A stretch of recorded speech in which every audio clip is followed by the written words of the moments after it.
रूस और यूक्रेन के बीच चल रहे युद्ध दिन प्रतिदिन लगातार और भी विकराल रूप ले रहा है। दोनों देशों के इस युद्ध के बीच भारतीय देश के छात्रों के साथ अन्य देश के छात्र भी यूक्रेन मेडिकल की पढ़ाई करने के लिए गए, जो रूस और यूक्रेन के आपसी विवाद में फंस कर रह गए हैं। अगर वही बात करें उत्तर प्रदेश के जनपद सहारनपुर की, तो जनपद सहारनपुर से लगभग 58 छात्र जो यूक्रेन में मेडिकल व अन्य पढ़ाई करने के लिए गए हुए थे, वो वहाँ फंसे हुए हैं, जिनको लगातार सरकार द्वारा वहाँ से वापसी भारत देश लाने का प्रयास किया जा रहा है।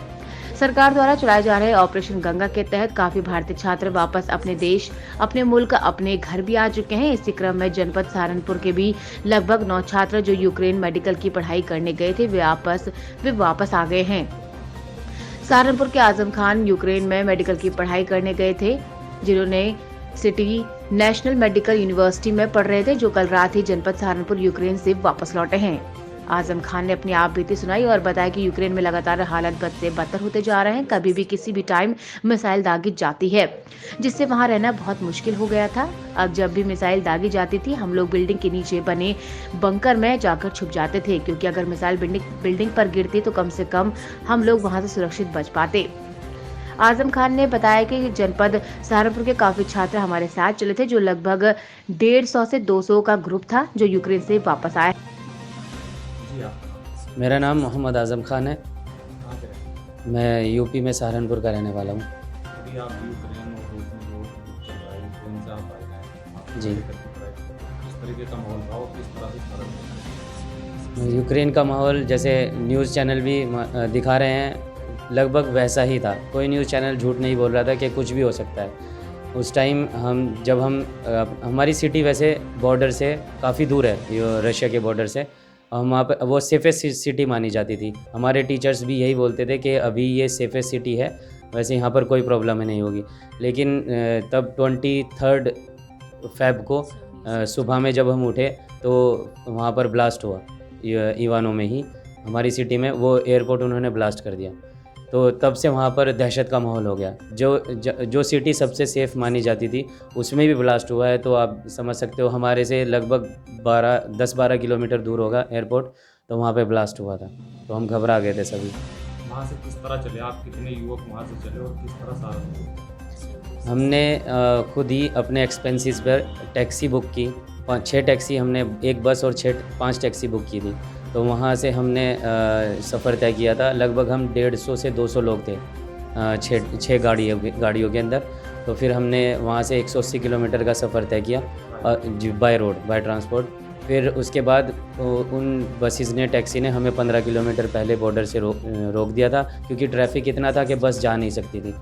तो हमने वहाँ से फिर पैदल का सफ़र तय किया 12 से 15 किलोमीटर अपने लगेज के साथ, जैसे तैसे करके। हम कुछ घंटों बाद शाम तक हम वहाँ पहुँचे।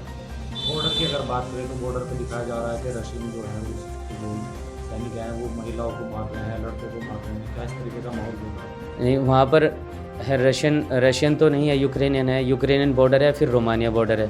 अभी पहले ही रोमानियन बॉर्डर में एंटर करने के लिए हमें यूक्रेनियन बॉर्डर क्रॉस करना पड़ेगा। अब वहाँ पर मार्शल लॉ भी लगा हुआ है। तो जब हम पहुँचे वहाँ पर, तो लगभग हम पहुँचे तो 1000 लोग थे, 1000 स्टूडेंट्स थे, डिफरेंट कंट्रीज़ के लोग थे। तो उस भीड़ से बाहर निकलना, बॉर्डर को क्रॉस करना, एक खुद में ही एक कंपटीशन था, एक स्ट्रगल था। तो किसी तरीके से हम 8-10 घंटे खड़े रहे वहाँ पर लाइन में। तो किसी तरीके से बस धक्का मुक्की जैसे भी करके रश से उसे क्रॉस करने के बाद हम यूक्रेनियन बॉर्डर क्रॉस किया। फिर हमने रशियन बॉर्डर में एंट्री की, रोमानियन बॉर्डर में एंट्री की। अच्छा, ऑपरेशन गंगा चलाया जा रहा है सरकार की तरफ से, तो उसका क्या लाभ मिलता है वहाँ पर जो बात? लाभ तो इधर दूसरी कंट्री से तो बहुत अच्छा उन्होंने काम किया हुआ है। दूसरी कंट्री से तो बहुत अच्छा उन्होंने काम किया हुआ है ऑपरेशन गंगा का।